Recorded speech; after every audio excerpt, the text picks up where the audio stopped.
siya rin. Ganyan niya sabi niya, nagtutupad niya sa pagbutos. Hindi kahit ano kayo ng sanayan nito. Sa Galing niya ng kampo. waray. Pero, yung thought nga na naiintindihan nito yung waray, capable talaga sana siya kung makapag-aaral siya.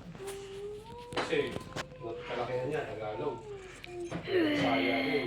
Kasi may Bisaya. So, nalagyan ng waray, naiintindihan na pa rin. Wala din talaga kasi yung education system natin. Ikaw lang man din yan sila, ano, laro-laro. Mula doon sa sila Delta. Kung gusto mo ng kailangan mo, i-therapy mo talaga. Yaro, halika na. I-pause mo muna yan.